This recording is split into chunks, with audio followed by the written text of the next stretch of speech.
Finally, we are live. Kind of had a long weekend. Of course, already posted in the comments section.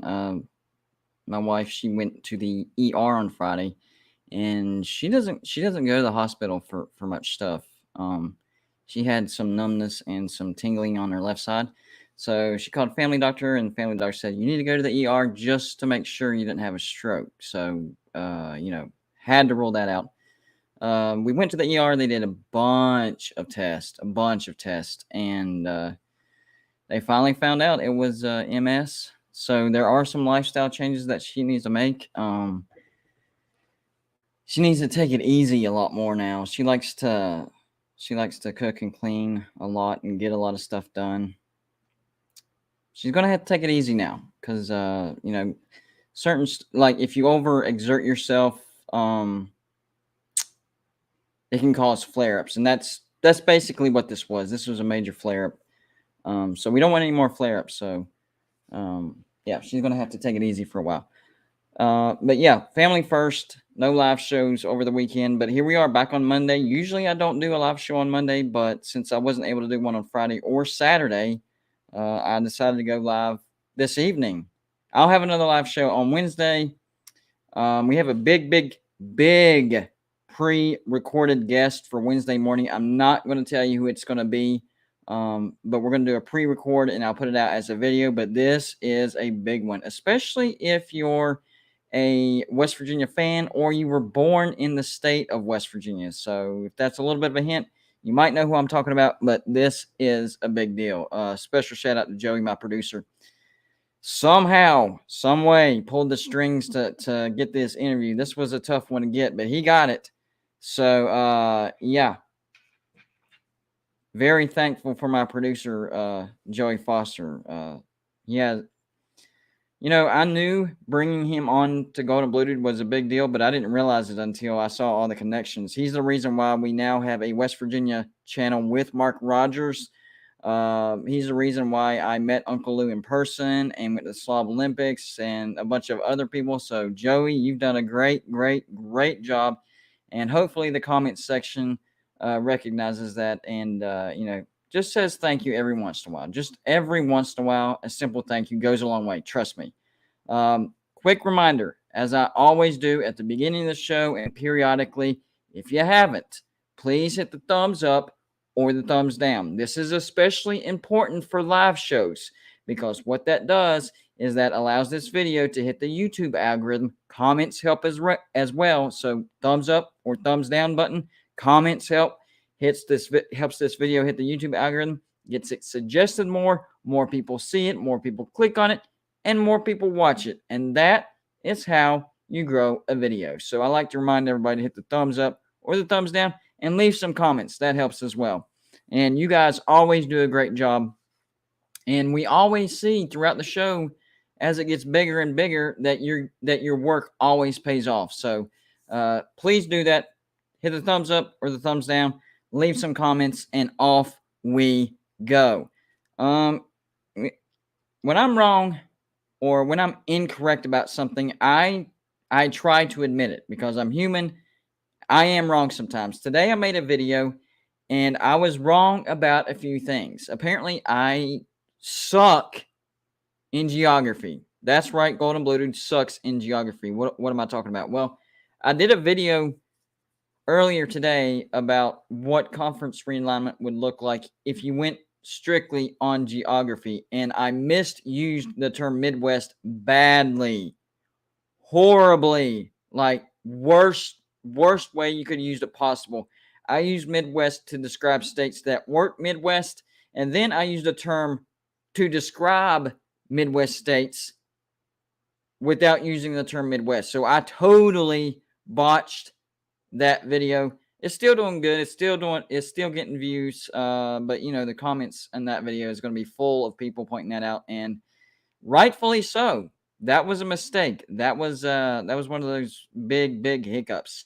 It happens. I make mistakes just like everybody. So I'll be making a makeup video on that tomorrow, and I made sure to look up the geography. And there's 1, 2, 3, 4, 6 regions in the United States. We have the Pacific, Excuse me.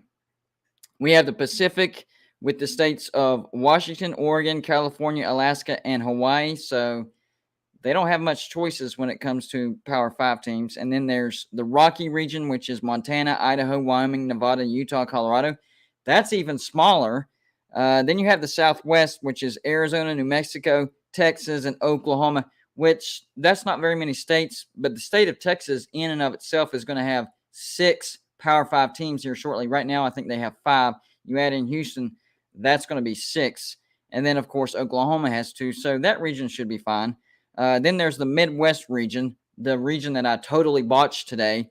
That's North Dakota, South Dakota, Nebraska, Kansas, Minnesota, Iowa, Missouri, Wisconsin, Illinois, Michigan, Indiana, and Ohio. Then you have the Northeast. There's one state in particular that gets screwed in this particular situation. You'll see here in a minute. So in the Northeast, you have Maine, New Hampshire, Vermont, Massachusetts, Connecticut. Out of those 5 states, I've only mentioned one Power 5 team, and that's Boston College. You have Connecticut, who used to be a Power 5, but not anymore, or a power team, because the Big East wasn't a Power 5, but it was considered a power conference. Rhode Island, New York, Syracuse, New Jersey, Rutgers, Delaware, Maryland, who has Maryland, and then there's Pennsylvania, who has Penn State and Pitt. So the state of Pennsylvania kind of gets screwed in this because there's not a lot of FBS Power 5 teams in that region. So this is going to be interesting tomorrow. It's going to be heavy in some conferences and very light in others. And then there's the biggest region who's going to have the most teams, or arguably, depending on how the Midwest goes. The Southeast. We're talking about Arkansas, Louisiana, Kentucky, Tennessee, Mississippi, Alabama, West Virginia, North Carolina, South Carolina, Georgia, and Florida. So those are your southeast states. Now, the thing with the Southeast is I'm probably going to have to merge the SEC and some of the ACC. And, of course, with the SEC having the higher caliber of teams already, the ACC probably will go away in tomorrow's video. So there's a precursor on what I'm going to do tomorrow. It's basically a makeup video for the botchery that I did today of one term, the Midwest. Yeah, and the Dakotas are in the Midwest, that is for sure. If you'd like to support the show monetarily, greatly appreciated. Rough weekend, guys. If Joey's in the chat, I'm not sure if he's in the chat. He'll put the PayPal link in there. But you can also super chat Golden Blue Dude. It is that little dollar sign that you see there on your bottom right corner. Little dollar sign. You can see it. You can either super chat or super sticker. Some people like to do that. But with the super chat, that makes sure that you get my attention. You want to ask me a question. You want to troll me. You want me to do a quick off the hip prediction of your team. That's how you do it, the super chat. So there you go. That's how to get my attention. And you know what? I'm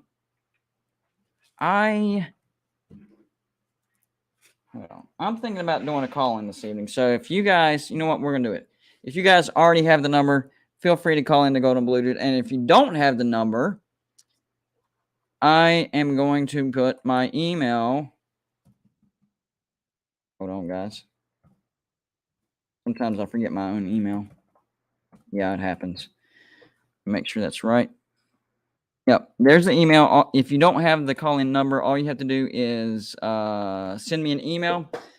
The only thing that I need in the email is your name and the number you're calling from. That's it. And then when you email me that, I will email you back the number to the show. So there you go. If you want the call-in number, you disagreed with one of my videos, or you disagreed with one of my takes, or you agree, give me a pat on the back. Few and far between, but I'll take them. Live call-in, you can do it that way, or the super chat. Get my attention through the super chat as well. Don't forget about Patreon. Patreon is going to be big this year, guys. Patreon is where it's at. Seriously, Patreon is where it's at. So last year I started my seasonal contest prediction every week. Score prediction contest. I knew I was going to get it right. I knew it. Score prediction contest. There we go. So every week, what I do during the regular season, I pick out one game every week. Every week. If there's a college football game, I'm picking one. And then my Patreons will try to guess or get the closest to the right score. You must pick the winner, and then whoever gets the closest to the score wins $20 every single week. And you can win multiple times. So the higher the Patreon you are, the more guesses. So a $2 Patreon gets 2 guesses per week. $5 Patreon, 5 guesses per week. And $10 Patreon, 10 guesses per week, and so on and so forth. And $5 and up Patreons will get to choose the game that I will live stream for that week, and we will watch it together. So it doesn't have to be a West Virginia game. Whatever game you guys pick, that's the game that we're going to watch live only on Patreon page, and we'll all watch it together and either be happy or make fun of the guys that lost. We'll see. We'll see about that.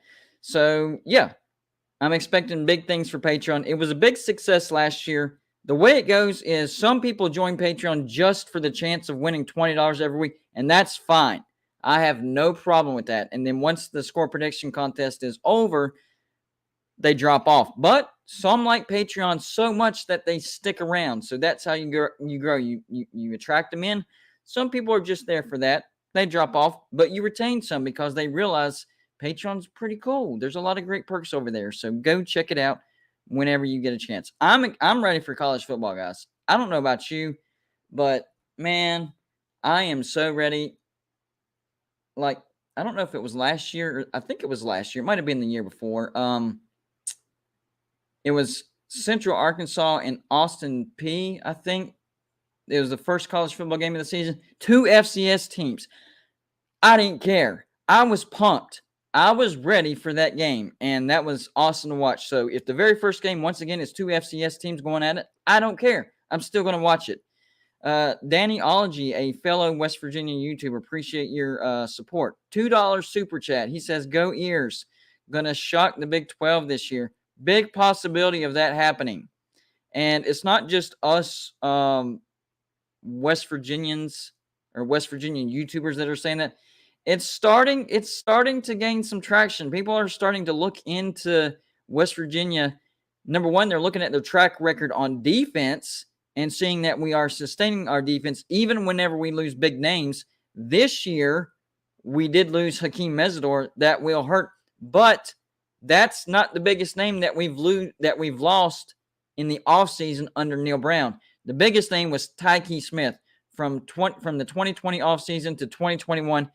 Last year, our defense was still fine. It wasn't elite like it was in 2020, but it was still pretty stinking good. Kept us in games that we had no business being in. Absolutely no business whatsoever. Kept us in those games. So they're looking at our defense. All right, defense looks good. It looks like Neil Brown has fixed their defense. Now we got to take a look at their offense because that is what's been losing the games for West Virginia. So even outside sources starting to look at West Virginia's offense. Okay. Raising some eyebrows. Number one, Graham Harrell. We actually have an offensive coordinator. A really good offensive coordinator. Fun fact. I've probably stated this before, but I'm going to state it again. Graham Harrell, every time he's gone to a new school, that new school has jumped in scoring 8 to 10 points per game. Last year, West Virginia averaged 25 points. So we're looking at between 33 and 35 points per game if history repeats itself. And I applied that to last year's schedule. West Virginia would have gone 11-1. 11-1, including the bowl game, 12-1. The only game that we would have still lost was Baylor on the road. Yes, it matters. And yes, West Virginia has a legitimate shot of making some big-time noise and possibly making it to the Big 12 championship. I think we have a really good shot of winning 10 games. Not just what we've done in the offseason, but what the other teams look this year. Pitt lost their 2 biggest weapons on offense And yes, they had a decent defense, just like West Virginia. In fact, West Virginia and Pitt's defense are very comparable. That offense, though, lost one of the best quarterbacks they've ever had, Kenny Pickett. And they lost their best wide receiver, the best wide receiver in the nation, Jordan Addison. Those two losses, big losses. And they lost their offensive coordinator. Whipple went over to Nebraska. So they lost their offensive coordinator. They lost one of the best quarterbacks they've ever had. They lost the best wide receiver in the nation. And West Virginia gained one of the best offensive coordinators in the nation, gained one of the best quarterbacks in the nation, gained not one of the best running backs as of last year, but in his first 2 years, Lynn-J Dixon averaged 8.1 yards a game 8.8 yards a game and 6.1 yards a game. He just wasn't used that much. One of the best running backs in the game, and he's getting high praise in the preseason. In fact, he's got a lot of confidence in himself. He's been telling the coach, hey, man, every time I touch the ball, I'm going to try to take it to the house. And he has that potential. Letty Brown, bless his heart, he helped us. We utilized him over 1,000 yards the past 2 years. But in the NFL Combine, slowest running back that tested, Lynn-J Dixon is a much faster running back than Letty Brown. So we're going to be a fast offense this year, and that's a big deal. That is a big deal. Yes, I was checking out the new uniforms. West Virginia did a new uniform reveal today. I'm not sure like how often we'll wear that new uniform. If it's a variation or if part of it's going to be standard the whole year. But okay, something happened that made a rumor get started. Basically, what happened was during the uniform reveal, they decided they wanted to set it up by covering up the player with a blanket. And one of the blankets that they used it looks like a Missouri blanket. And of course, Missouri is in the SEC, right? And the camera caught the SEC logo. So now what's going around is West Virginia to the SEC confirmed. That's blown up right now. I've gotten like 3 different messages, and I've probably got more now that I've gone live. But right now it's starting to blow up. That it's confirmed because there was a blanket covering the reveal of the West Virginia uniform before they revealed it. They had the SEC logo, so I did some investigating. I haven't seen anybody actually predicting that or saying, hey, they're in talks or, this could no. It's just that one blanket, and it looked like a Missouri blanket, and it had the SEC logo. So now everybody's saying it's confirmed, West Virginia to the SEC. So I'll see if something comes out of that and see if I can possibly make a video out of it. But right now, the only content is a blanket that says SEC over. But, I could do a video, seeing how they fit, the cultures. Of course, it would be great financially for West Virginia. But as far as success, basketball, I think West Virginia would have tremendous success in the SEC. West Virginia and Kentucky would be big-time rivals. Football, I think at first West Virginia would struggle, but we would also benefit from the recruiting advantages and the money. So I think West Virginia could be competitive in the SEC, and travel wouldn't be all that brutal. I mean, Florida, we already go to Texas and Oklahoma every other year, so that wouldn't be a big deal. So travel wouldn't be as bad. And then we'd actually have the money we'd actually have SEC money. I think West Virginia could be competitive, but we have to fix some things, and we have to have a good year this year. Use the NIL more efficiently, which it looks like West Virginia is starting to figure out the NIL. So that's good news. If West Virginia were to go to the SEC, I'd want to go into the SEC on a good note, not like on a down year or anything like that. I'd want us to go in, strong. So if we could have a pretty good year and then it looked like, hey, we could be competitive, I would be okay with that.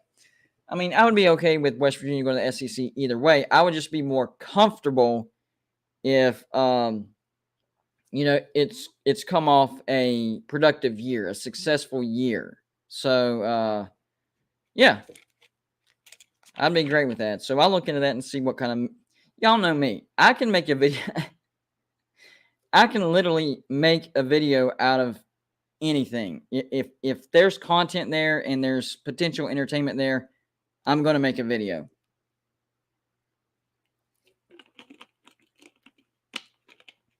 Dannyology, another super chat contribution. I appreciate that. $2.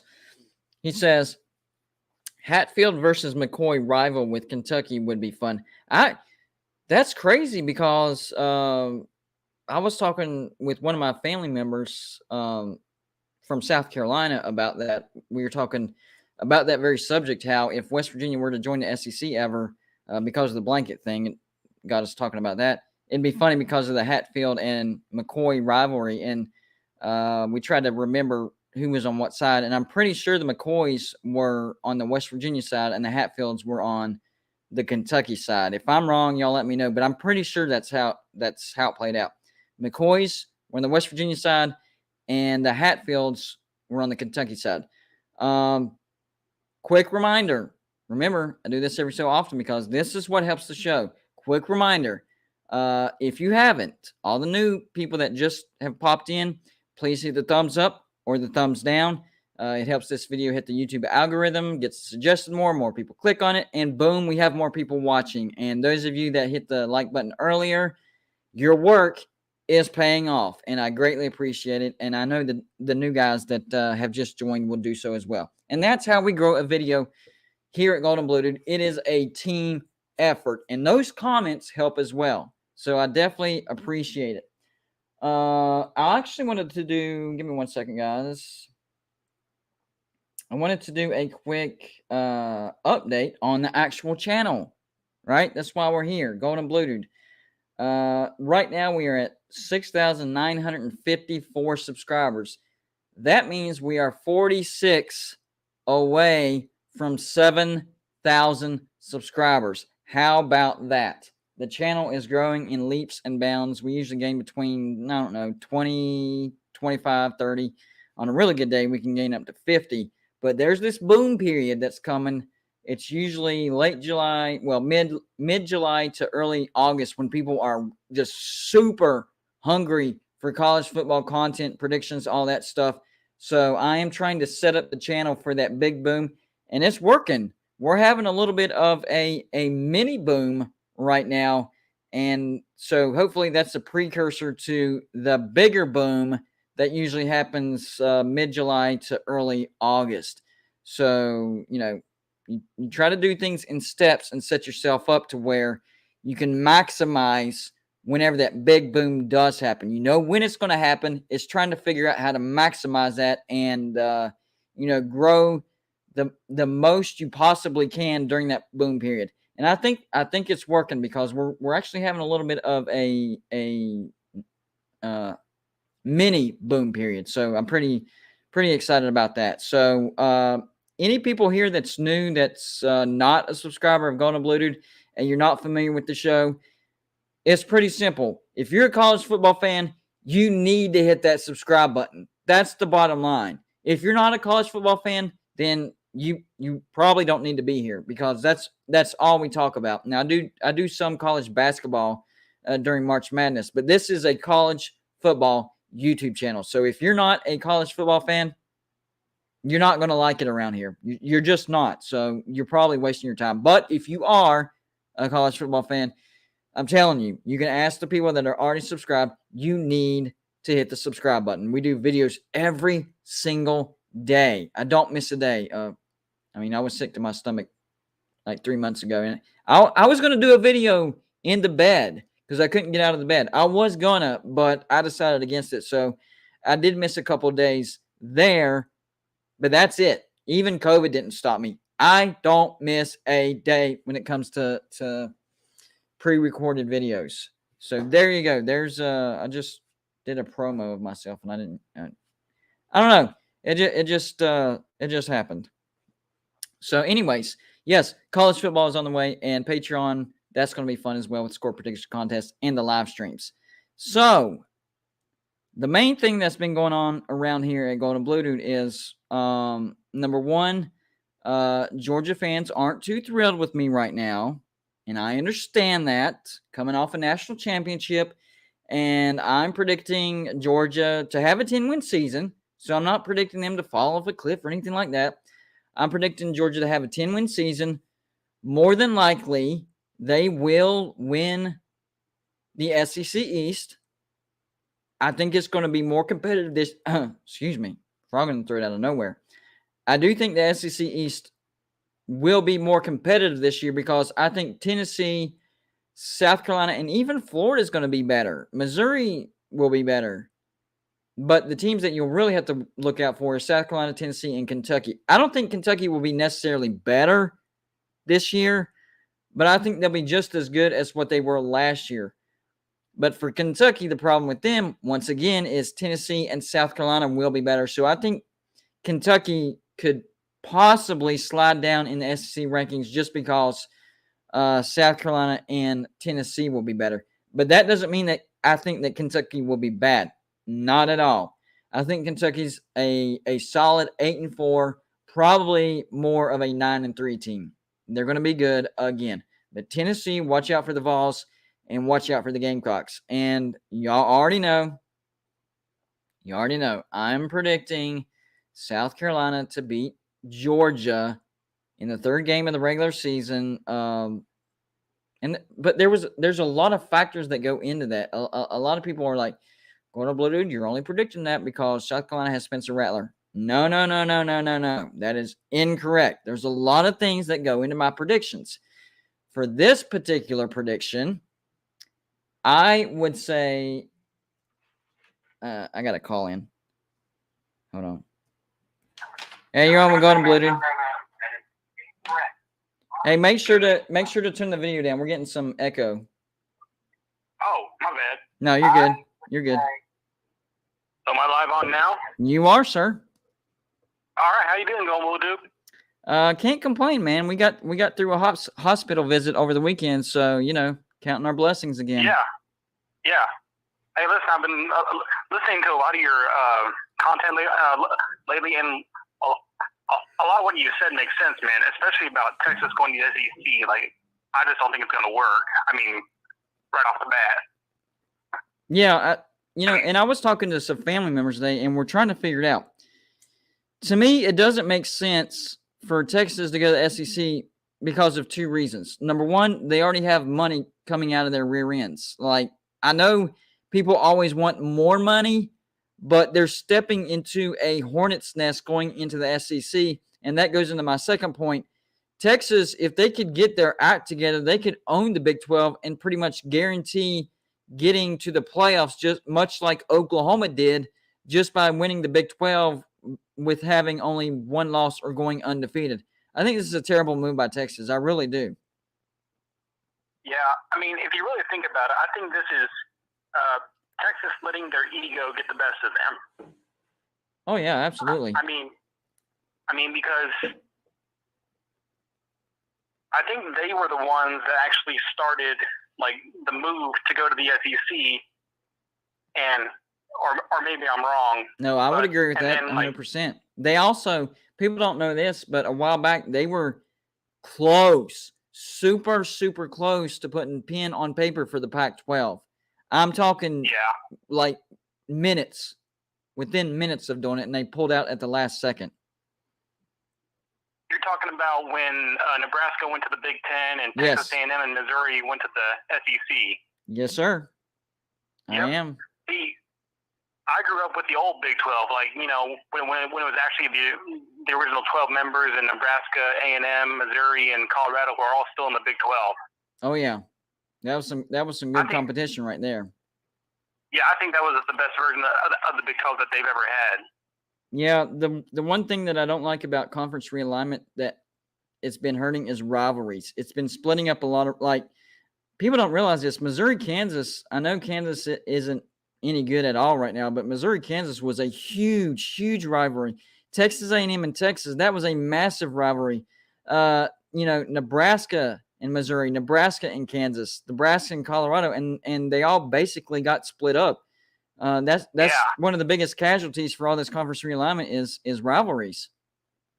not to mention some of those K-State versus Nebraska games were some good games back in the day.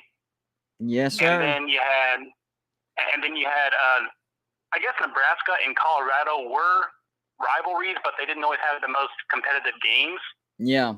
I like Nebraska, Missouri better. I specifically remember that Frazier pass when Missouri was winning and they thought they had the game won, and then they had that miracle touchdown pass where the dude inadvertently kicked the ball up and the Nebraska player caught it in the end zone. That's one of the craziest catches I've ever seen in my life. I'll never forget it. Yeah, I mean, people who don't understand that, like, I'm a KU fan at heart, even though I go to a lot of K-State football games. Right. But people don't understand that KU versus Missouri is a big rivalry game, because go look back at the 2007 game in Arrowhead between those two teams. That rivalry goes way back, like even before football. Like when territories were being decided, that's when that rivalry started. Yeah. And that game, like that 2007 game, was like the highlight of that rivalry. And that's when both Kansas and Missouri were really freaking good, and they were both trying to get the national championship. Believe it or not, people, exactly. Missouri and Kansas were that stinking good that year. Amen, brother. Yeah. So how would you feel? Let me ask you this. As a Kansas fan at heart, how would you feel about the Jayhawks going to the Big Ten?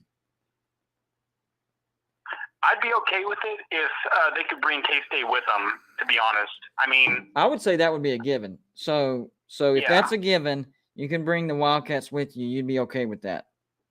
Yeah, I'd be fine with that. I mean, I think our basketball program speaks for itself. I mean, I went to school there, and that's literally where the game of basketball was invented. So, yep. And then on top of that, you would be able to renew your annual rivalry with Nebraska. And Nebraska's not the big red machine like they were, a long time ago. And if Kansas can somehow get better, and I think they have the right coach. I think the guy Kansas. I mean, look at last year. I know they didn't have a good season, but you beat Texas. You scared the crap out of a lot of teams. I think Kansas is on the rise. Lance Leopold has got some things cooking over there. Yeah, almost upset Oklahoma and Lawrence too. Y'all gave us a game. I mean, I was nervous going into that game, and we only beat y'all by I think it was 8 points, something like that. Y'all were competitive last year. Yeah. So I was wondering, could you do a season prediction for KU? I mean, I know they're not gonna go to a bowl game, but could you do a prediction? Yeah, I can do that. No problem. All right. Give me 1 second here. I'm just going to. So what I do is I just pull up.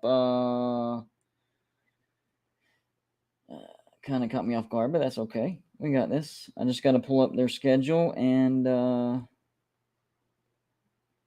well, if my fingers will comply. There we go. We got this. All right. So 2022. Kansas, not Kansas State, right? Kansas. Yeah, I mean, here we go. I'm still a fan of. Yeah, go ahead. All right, Kansas. Here we go. So for 2022, you get Tennessee Tech at home. That's FCS. That's a win, easy win. Your second game is on the road to Morgantown. I think West Virginia is going to be a much better team this year. I think that's a loss for Kansas. Then you get a road trip to a future Big 12 team, Houston. I think that's going to be a closer game than people are expecting, but I still think Houston wins that. So you're looking at 1-2 so far. Then you get Duke at home. Kansas could blow out Duke. I'm just being honest. So that's 2-2. Nice. This is a really nice 3-game stretch, to be honest with you. You get Duke at home. That's a win. You get a on the downslide Iowa State at home. I think Kansas beats Iowa State. I think then you get a rebuilding TCU at home. I think that's a win. So now you're looking at 4-2. Then you go on the road to Oklahoma. That's a loss, 4-3. On the road to Baylor, that's a blowout loss, 4-4. You get Oklahoma State at home. Oklahoma State's going to take a step back, but I still think that they're going to be good enough to beat Kansas. So that's a loss. So you're looking at 4-5. You go on the road to bottom of the barrel Texas Tech. And I know Texas Tech has a number 2 recruiting class for 2023. That doesn't count for 2022. So I have Kansas winning that game. So now we're looking at, 5-5? You get Texas at home. I have Texas winning that game, but that could go either way. That right there could determine if Kansas goes to a friggin' bowl or not. So the game after that is a loss at Kansas State. I think Kansas State is a sleeper Big 12 contender. So you're looking at either 5-7 or 6-6, depending on if Kansas can beat Texas 2 years in a row. And if that is on the line and it's at home, it is totally doable for Kansas to beat Texas and to get to a bowl. I'm being serious. This is not me, kissing up to a Kansas fan. This is me looking at the schedule, knowing what the other teams are going to look like. And I expect Kansas to be even better than what they were last year. And they scared some people. So I think Kansas, I don't think they're a for sure bowl team, but I think they're a potential bowl team. I'm going to say 5-7 or 6-6. Well, after dealing with all these years of Kansas getting like 1 or 2 wins every season, 5-7 or 6-6 is like an answer to prayer. I mean, yeah. At least we're doing something in the Big 12. Yeah. What really helps y'all is that 3-game home stretch: Duke, Iowa State, and TCU. That's your season, and I think you can go 3-0 right there. If you go 3-0 right there, you could very well be going bowling. I appreciate you, man. Thank you very much. No problem, man. I'm just calling it the way I see it. Yeah. So I appreciate you doing the schedule prediction for KU, and I've also got season home tickets to K-State games. Nice. And they just hired Colin Klein as their offensive coordinator, and I just wanted to ask you, what do you think that does for K-State's offense this year? Well, we all know that he was one of the best quarterbacks in Kansas State history. So I think immediately he'll have a connection with the quarterbacks. Now, did you say offensive coordinator? Yeah, that's what I heard so far. Okay, if that's true, the only thing that I'm not sure about is I don't know his history. If he is in fact being hired as offensive coordinator, I don't know his history on actually calling plays. I like it. He'll have a connection with the quarterbacks. He'll know how to coach up those quarterbacks. The only thing that I would be iffy on is play calling, but who knows? He could be a genius play caller. I mean, look at Graham Harrell. He turned out to be a pretty good play caller. Yeah. I'd say it's a pretty good move. Well, yeah. I mean, let's be honest. I'm being honest here. I don't hate K-State. I just go to K-State games a little more often because the environment is just that much more exciting. Right. And I was there when they beat Oklahoma in I believe it was like 2019. Yep. And that game was, you talk about an intense atmosphere, man. Yeah, and Kansas State wasn't expected to do much that year. It's not like this year where a lot of people are thinking they're going to be a sleeper. That year, they were not expected to do anything. It was a big upset. Yes. Yeah. Well, thanks for having me on, Golden Blue Dude. Oh, man, anytime. Call in anytime. That's you got a number. All right. Thank you. All right. Have a good one, bud. You too. Imagine that, a Kansas phone call, and we didn't talk one time about basketball. That was a football call. Hats off to you, sir. And yes, I do think that Kansas is going to be better than they usually are. Now, I'm not confident enough in Kansas to straight up predict them to make a bowl, but I think they'll have a shot. Hey, what's up? You're on with Golden Blue Dude. Hey, Golden Blue Dude. It's the real MVP. How you doing? I'm doing great, bud. How are you? I'm doing good. So, my question to you is, earlier in the video, you said you like West Virginia to get to the Big 12 championship game. Possibly. Yes. Possibly. Yes. Well, have you seen their win total or odds yet, West Virginia's? Oh, yeah. We're getting totally slapped around with that. Well, how would you reconcile the odds versus your prediction? Because you all have the second to worst odds in the Big 12. Well, yes, and I agree with that as far as looking at it. But I would say they're missing something. I don't know what they're missing, but they're missing something. And if you look at odds makers, they're mostly right. I mean, they're pretty good, but sometimes they totally whiff on stuff. And I think what they're looking at with West Virginia is they're not realizing the big pickup that specifically Graham Harrell is. That is a bigger pickup than what people are talking about. And maybe they're listening to West Virginia fans as well, because to be honest with you, most West Virginia fans that I talk to are like, I think 7-5, and as long as our offense looks better, that's good enough to keep Neil Brown. I am not looking at 7-5 at all. Not at all. I would say 8-4 at bare minimum, and that's if some unlucky breaks happen. I'm looking at matchups in the actual schedule itself, not just what West Virginia has gained and the moves that we have made in the offseason. I'm also looking at the other teams that we play as well. The only team that I'm like scared of would be Baylor, but we get Baylor in Morgantown. You look at Oklahoma State, right? Last year, really freaking good. Whooped our rear ends 24-3. Well, they lost one of the best defensive coordinators in the nation, Knowles. He's gone. They lost several studs on that defense. Now, it's not going to be fall off the cliff, step backwards, because they do have Derek Mason, and he's a pretty good defensive coordinator. But it's that defense that's been carrying Oklahoma State for the past 2 years. Because remember, whenever Chuba Hubbard and Spencer Sanders and Wallace was there, they were hyped to be one of the best offenses in the nation. And the offense fell flat, but lo and behold, the defense rose. So they've been relying on that defense, and I see that defense taking a big step back. So Oklahoma State taking a step back, right?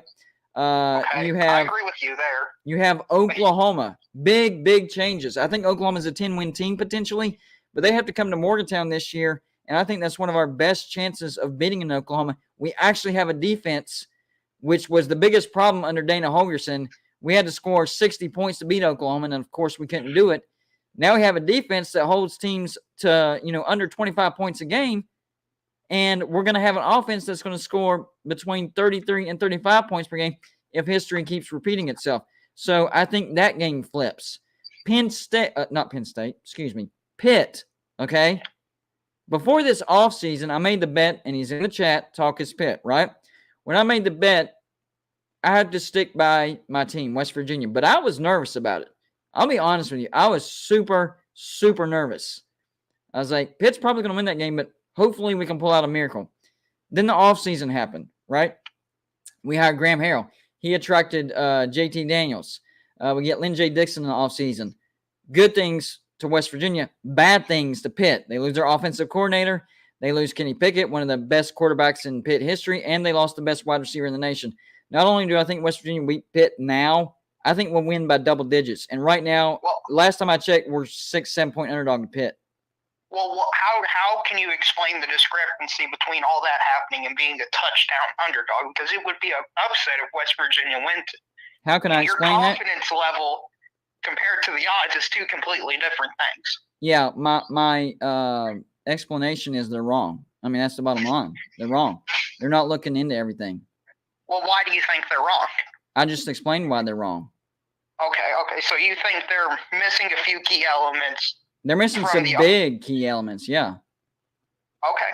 And you all haven't beat Oklahoma yet either. That is a fact. In the Big 12. Right, in the Big 12. And I think Oklahoma's going to take a few steps back. Yes. Like, I think they'll be 9-3 or even 8-4. I just don't see how Brent Venables can turn that defense around for how bad it's been. I would agree with that. But it's hard for me to buy into a team beating another team that's never done it. The same way I feel about Tennessee versus Florida. I just got to see it first before I can predict it to happen. I can totally understand that. I'm just looking at what we have, what Oklahoma has, and what they're going through. Big changes. Now, maybe the season starts and Oklahoma looks way better than any of us anticipated. But if Oklahoma does what even you think they'll do, West Virginia will beat Oklahoma in Morgantown. West Virginia will be a good enough team to beat these 7-5, 8-4, and even 9-3 teams. It's if Oklahoma is a one-loss potential team or an undefeated team, that's when I would be a little shaky on that prediction. But I'm like you. I expect them to take a step back this year. Do you think chemistry can be an issue? Because you got these new parts all at once, and you've got a few big games early on in the season. I do think it could be an issue, but the thing is, we get some – now, the Pitt game, the only reason I'm not concerned with that is we have all 5 of our offensive linemen coming back, so they're going to have great chemistry there. Really, the only 2 new pieces, JT Daniels, who's a really good quarterback, and then Lynn J. Dixon, who's actually an upgrade from Letty Brown. So the offense upgraded significantly. I mean, I guess I could be a little worried about the chemistry, but the talent level of the new guys coming in is so high that it kind of overrides that.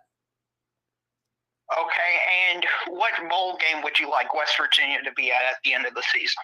I would say at minimum Alamo, at minimum. Okay. Well, that's all I got for you. Good luck against the West for your Mountaineers, and go beat Pitt. Let's do it, man. Let's do it. Good call. Good call.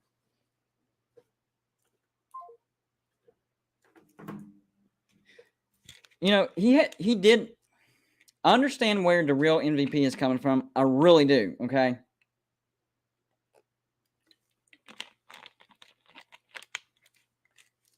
Because he's right. The odds maker, number one, they're low on West Virginia on the win total. I think they're at like 6 or 7. That's nonsense. I mean, if they would have went 8, that would have been more believable. I still think 8's a little low, but it would have been believable. 6, 7, that's just straight lowballing. Okay, I'm sorry. That's lowballing, and if you bet on that and take the over, I think you're going to win yourself some money. Just to be honest with you, maybe they adjust that. Figure out some things. I don't know, but if they stick with that, then it's a stupid over/under for the games. I would say 8-4 at minimum, and that's if we have some hiccup games that we shouldn't have. But with JT Daniels at quarterback, and then the number one thing is getting or keeping him healthy. Okay, keep JT healthy. But here's the thing. Had to burp. Excuse me. Even if JT does get hurt, the spring game showed us that we have a competent quarterback. And I'm not even talking about Nico Marchiol. I'm talking about Will Crowder. Will Crowder looked like a really freaking good quarterback in the spring game. So, yes, I hope JT stays healthy, but that's not the end of the world if he were to go down. Because our defense is going to be solid as usual. Caden Prather and Bryce Ford Wheaton are going to be legit weapons. And it's going to be a nightmare for opposing secondaries. And Will Crowder, for whatever reason, nobody saw what we all finally saw in the spring game. Graham Harrell knows what to look for in a quarterback. He was a quarterback. So he knows what to look for. He goes into the spring game. He's like, I don't know why they're not using you, man, but I'm going to show them. And that's what happened. They used Will Crowder, and lo and behold, what? Why have we not been using this guy? We've been rotating between Jarrett Daggy and Garrett Green. And no offense to Garrett Green, he has potential, but dude has fumbleitis a little bit. His decision-making, dude's got to calm down. He goes in too jacked up. You want your players to be jacked up and ready to play, but if they're too jacked up, you will make mistakes. You need a quarterback that's going to have an even keel. Go in with a nice, calm, cold demeanor. And Garrett Green he's not ready yet. He's not ready. And last year it was Jarrett Daggy and Austin Kendall, and there was no right combination. This year, I'm a lot more confident, even in our backup quarterback situation. Hey, you're on with Golden Blue, dude. Hey, Chris, it's Joey. Hey, what's going on, bud? What's that, man? So, can you hear me okay? Yeah, I'm good. You're good. Okay, good deal. I'm talking to Jeff Webster down in the chat and a couple of other people down there. Yeah. Earl that we're being confident on Graham Harrell that he wasn't chosen by any big programs for a reason. Of course, who would say that. That's got to be a Jeff Webster statement. Oh, yeah. But, yeah. I Because think West Virginia's not a big program to him. What they're not understanding is USC had, the 87th ranked offense when Graham Harrell showed up. And first year, he turned them into, I think it was to 17th in the nation. They went no lower than the top 25 offense. I think their lowest was like 23rd. A couple years they had a top 10. Yeah, and then like at Texas Tech, he did the same thing. North Texas. North Texas, I'm sorry, yeah. So that's why he played at Texas Tech. I'm sorry, I got confused there. But he's a great offensive coordinator. And the thing about it is, a lot of people are saying, well, JT Daniels will not be ready for, to figure things out. Well, he already knows the offense. Yeah. Because he played under Graham Harrell. That's what people are not. That's why I keep bringing up the Graham Harrell hire. Not only did it attract JT Daniels already knows that offense. I mean, he's still going to get some reps in the offseason and get some practice, but he doesn't need like an entire offense to get comfortable in that system. That is the reason why he picked West Virginia. He's already comfortable with it. Right. And I think that is one point that Vegas is missing with their odds. Is they're saying, okay, yeah, they got JT Daniels, but he's injury prone. Right. And might be looking at Graham Harrell and saying, okay, they got Graham Harrell, but he don't have a quarterback that's going to be able to sustain itself. I think that's what they're looking at. But then they're missing the key factor there that Graham Harrell and JT Daniels have both been together at USC and know each other very well. And I would even add this to it. West Virginia has a pretty good track history in keeping their quarterbacks healthy. The last injury that I remember was Will Greer with the pinky, and he only missed, the last 2-3 games of 2017? Yes, exactly. And the one before that, the last time before that was Clint Trickett. Yeah, and it wasn't a big-time injury either. Yeah, he suffered a concussion. Yep. That he got. Where did he play? Florida State. He transferred to West Virginia from Florida State. I can't remember where he played. Yeah. He got a concussion there, and it just kept nagging him on at West Virginia, and he ended up having to retire. Yeah, he doesn't even play football at all. Yeah. Right. It didn't have anything to do with West Virginia injury. It had to do with an injury he got at Florida State. So I mean, but yeah, you can look back through history. Geno Smith never got injured. Pat White suffered an ankle injury. That's about it. So, you can look back through history. We don't have a lot of injuries to quarterbacks. Now, that's not saying it can't happen, but it's just. Well, let me say this real quick. In the chat, Jeff Webster is saying, so why is he in Motown? You didn't answer that. It's pretty self-explanatory. Look, Lincoln Riley went to USC. He's bringing in his offense, even his defensive coordinator, Alex Grinch. So he put Graham Harrell, out of a job, right? So Graham Harrell's looking for a job.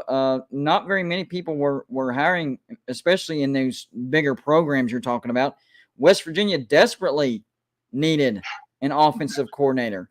And West Virginia is top 25 all-time in winning percentage in football, top 25 all-time in total wins in football. So you can talk down to West Virginia all you want because no national championship. That's fine. I understand it. But historically, West Virginia is actually a pretty good football program.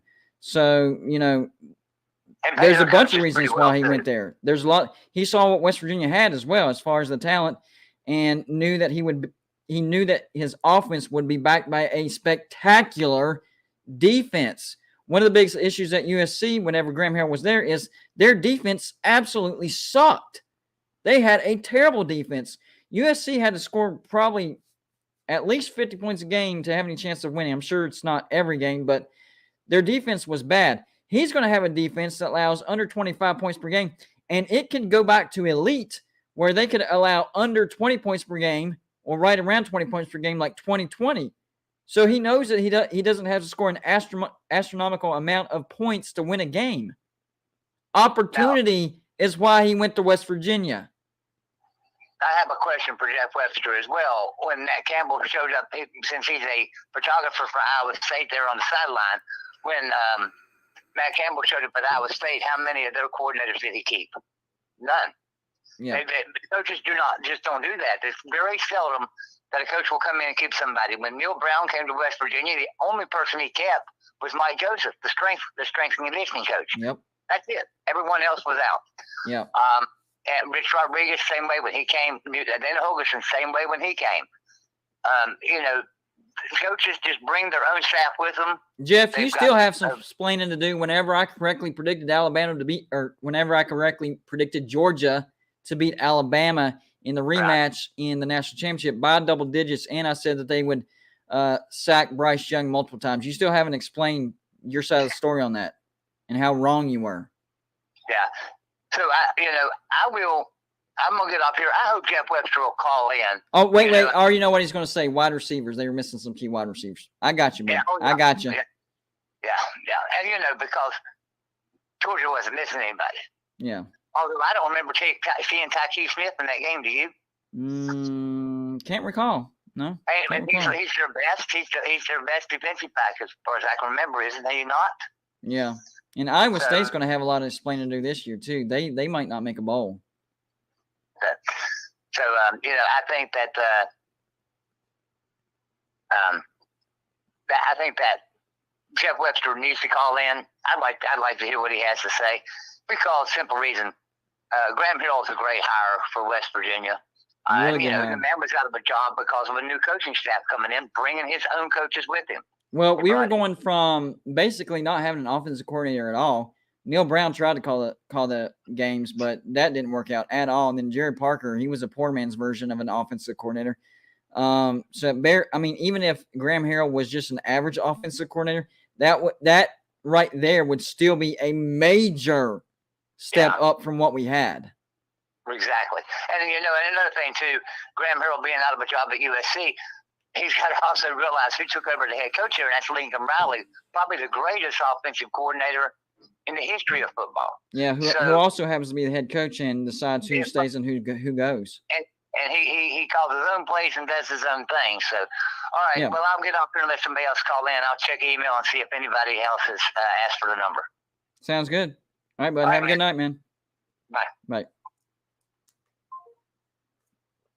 Did I explain it enough, J-Dub? Did I explain it enough? I mean, is it possible that I'm wrong? Of course. Maybe I do have some explaining in December. Maybe I'm super mad by December because things didn't go the way that I think they'll go. That's a possibility. I'm not going to deny that. But from the changes that I've seen and the moves that we made in the offseason, I just don't see it happening. And then you compare it to how the other teams in the Big 12 are going to look, what Pitt lost in the offseason. To me, it adds up to, at minimum, an 8-4 season. That's just me. Maybe I'm wrong. I don't know. But going from what I see from West Virginia and going from what I see from the rest of the Big 12, that's what it looks like to me. And that's including if JT Daniels gets injured. That's why I'm including the 8-4. If JT Daniels stays healthy, I think West Virginia has a 10-win season. So the only reason that I'm keeping in the possibility of 8-4 is he could get injured. But his backup, Will the Goose Crowder, is a diamond in the rough that was being underutilized until Graham Harrell showed up. Saw the potential. Used him in the spring game. He was the best quarterback, hands down. Ask anybody that was at that spring game. Hands down, Will the Goose Crowder was the best quarterback in that spring game. And Nico Markell was a massive, massive recruit, but he's also a true freshman. And it's always tough to throw a true freshman into the fire off the beginning. That's why I was saying before we got JT Daniels, I was nervous. I was like, I like Nico, but I'm just not confident. Somebody just tried to call in, and I think they accidentally hung up on themselves. Whoever just tried to call in, do it again, because I went to go answer it, and it didn't come through. So Whoever that was that just called in, try calling in again. I don't know what happened. But yeah, I was a little nervous because I didn't know that much about Will Crowder because I hadn't seen him in any games. I know he had some mop-up duty against some FCS teams, but in my brain, I'm like, there's got to be a reason why they're not using him. So he was kind of an afterthought to me. So now I'm even more confident, even if JT Daniels does get injured, I think West Virginia could still pull off an 8-4 season.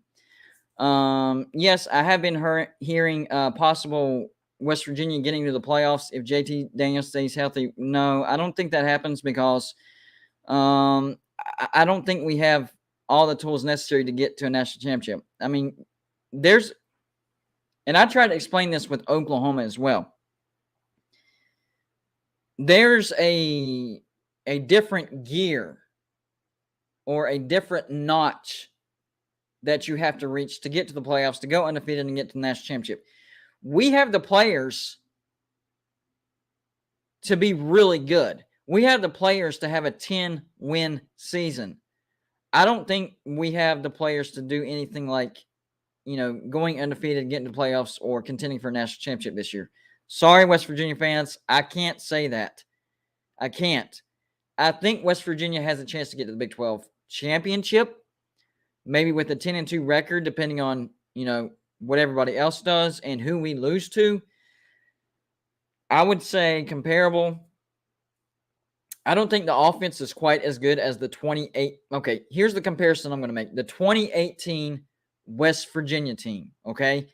I don't think this offense is quite as good as the 2018 West Virginia, but I think our defense is way, way better than what it was in 2018.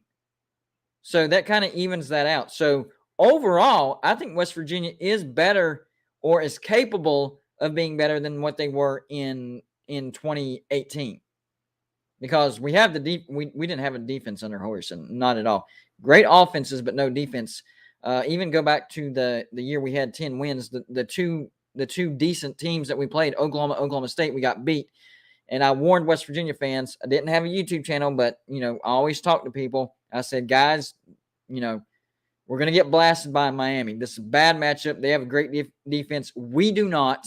We're not going to be able to score enough points to beat these guys. That's exactly what happened. I think they beat us like 31-14 or something like that.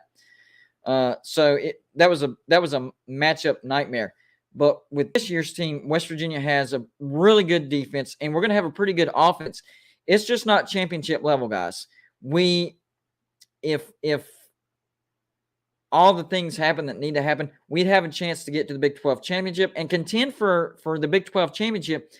But there's a difference between winning your conference and having one loss or undefeated and getting to the playoffs. It's just not there. There's too many good teams on our schedule for us to go undefeated and make a playoff berth. That's just how I see it. Maybe I wish I was wrong on that. I really do. But I just don't see it. I really, really don't. Now, JT Daniels has 2 years of eligibility. Caden Prather, this is only his second year in this offense. At least 4 of those offensive linemen will be back next year. I'm not sure if all 5 of them will be back. That's possible. I know because I don't know about Nestor. I think the other 4 will be back. So we're going to have a lot from this really good team back that year. And for West Virginia to get to that level, we need the talent and the experience. That's just how West Virginia operates. You look at all of our teams that had a chance to win a national championship. 1988, a lot of talent, but it took several years for that talent to develop, and 1988 was kind of the crescendo of all that. 1993, same thing. We went undefeated. Should have went to the national championship. We didn't. And then in the interview after we beat Boston College, Don Nehlen said, hey, if we don't get the national championship, you're going to have to break me out of prison. So mentally, West Virginia did not show up for that Sugar Bowl, and Florida absolutely blasted us. Fast forward to 2006, 1 loss to Virginia Tech. We go to the Sugar Bowl, and we upset Georgia. That was a little bit of a different story because Pat White was a new quarterback, but the rest of the talent took time to develop. And then, of course, 2007 came one game away from getting the national championship. And I firmly believe if West Virginia would have gotten the national championship, we would have won it. But we didn't. We got tripped up by a pesky Pitt. And now we got to live with 13-9 forever. So, long story short, or long story still long, West Virginia needs talent and they need experience with that talent. We don't recruit 5 stars. We just don't. We got Gallagher, who is a top 100 recruit, still not a 5-star. We got Wyatt Millam, one of our best recruits in Neil Brown's second year, still not a 5-star. 5 stars are super rare. I think they only have like 35 stars that they can give out. So even if your guy's really, really good, if they've already given out the 35 stars, he ain't getting one. And West Virginia can't hoard 5 stars. We can't even get 1 5-star. So we have to recruit the best we can and then develop that talent. So if all the pieces that stay that are available this year, and I don't know if JT will stay or not, especially if he stays healthy and has the kind of year that I think he will, he could, test the waters in the NFL and like those waters and then move on to the NFL. But if for whatever reason the JT Daniels decides to come back, that could be a dangerous team. Corner BC says that's incorrect, or however you pronounce that. 5 stars aren't static at 13. I was just guessing. It's a number. It's a finite number. They could only give a certain amount of 5 stars out. I thought I heard 30. Maybe I'm wrong about that, but I know that it's a finite number. And after they get past that finite number, they can't give out 5 stars anymore. So a dude could be a 5-star, but they've already given out the 5 stars, so he's labeled a high-end 4-star. So I'll look that up and get that corrected. But I thought it was 30. If it's not, I apologize. I just know it's a finite number, and once they run out, then it's over. Yeah. So West Virginia going to be a really good team. Possible 10-win season. Possible, get to the Big 12 championship, but nothing after that. Sorry, it's not happening. We're not going to go undefeated. We're not going to get to the playoffs, and we're not going to compete for a national championship. I don't see it happening. Now, maybe we go 10-2 and get to the Big 12 championship and win the Big 12 championship, and we get to a New Year's Six Bowl. That's possible. West Virginia getting to a New Year's Six Bowl, that is possible. But for me, I say West Virginia Alamo Bowl is the bowl that I want. At least Alamo Bowl or up. New Year's Six Bowl would be fantastic, winning the Big 12 championship. Or even if we got to the Big 12 championship and lost, and it just so happened, like Michigan State last year and Ohio State, both did not win the Big 10, but the committee liked them so much that they put them in the New Year's Six Bowl. We could do that as well. If we have a 10-2 season, lose in the Big 12 championship, and the committee was impressed with West Virginia, we could still get to a New Year's Six Bowl. So I think a New Year's Six Bowl is definitely possible. Playoffs, not going to happen. Just not going to happen. Sorry, guys. It is a finite number. That's the last time, because I was curious about that. I'm trying to think of the guest that I had on that I talked about that. I can't remember, but it's a finite number as far as 5 stars. I'm not sure about 4 stars and 3 stars. I don't think that the 4, 3 star, anything under 5 stars has a finite number. And I'm not sure if it fluctuates year to year. Maybe they add one more. I don't know how that goes, but I know every year there is a finite number of how many 5 stars they can give out. And that's why they're so rare, because to be honest with you, there's a lot of 4 stars out there that should be 5 stars, but there's a finite number of 5 stars and they run out of those 5 stars. So, they get the high caliber 4-star rating.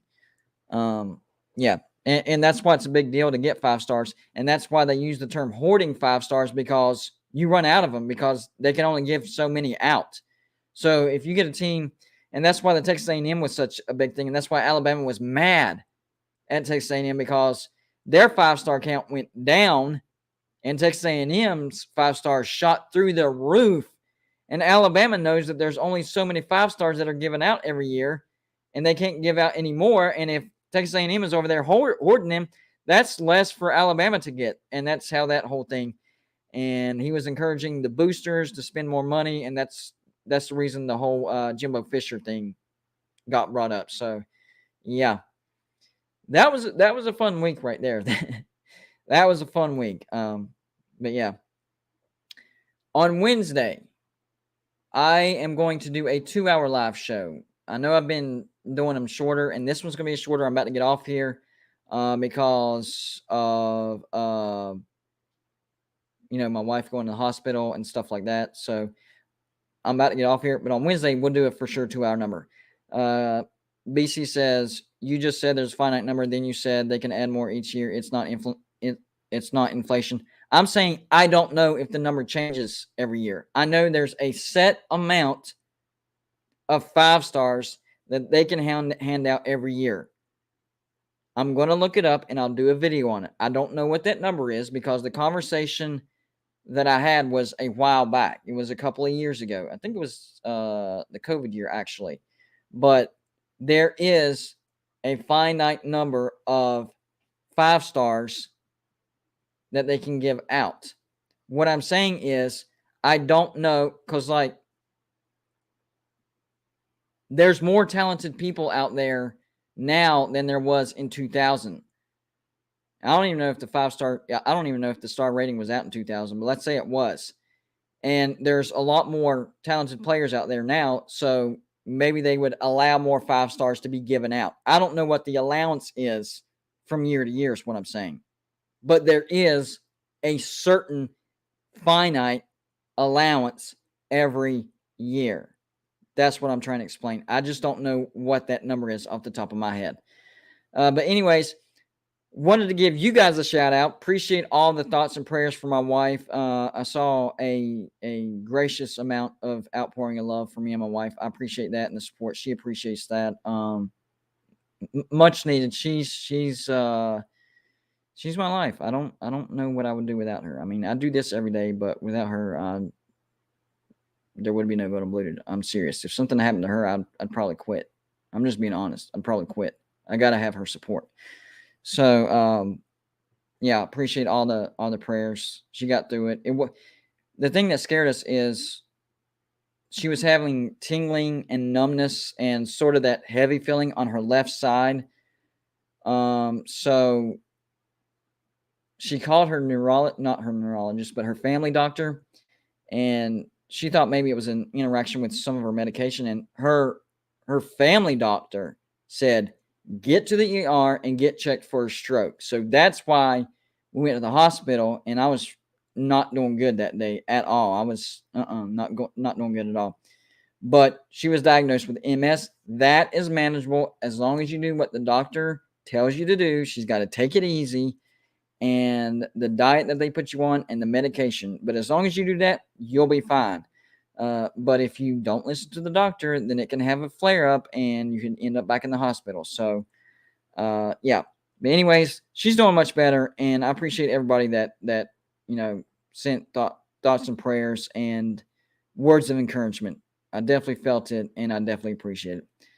I'm out of here, guys, but I appreciate everybody that stopped by, watched the live show, everybody that commented, everybody that hit the thumbs up. Y'all saw it. The video grew. I'm just here yapping. It's you guys that hit the thumbs up and comment in the comment section, and that is why the video grows, not because of me talking. So there you go. I got to go, guys, but on Wednesday, I'll do a 2-hour live show. How about that? And we have the big one on Friday, 1 p.m. through 9 p.m., 8-hour live show. 8-hour live shows. Fair warning, I will need bathroom breaks, and I might have to eat on camera. I don't know. But it is an 8-hour live show, and we are having a lot of pretty good guests. Pretty good guests. I'll talk more about that tomorrow. Y'all have a good night. Hopefully you had a good Monday, and hopefully for a little while you forgot about the stress and troubles of life, because life can be stressful, and I'm here to just take your mind off it for a little while and not think about it. There we go. Y'all have a good night. I'll see you on Wednesday.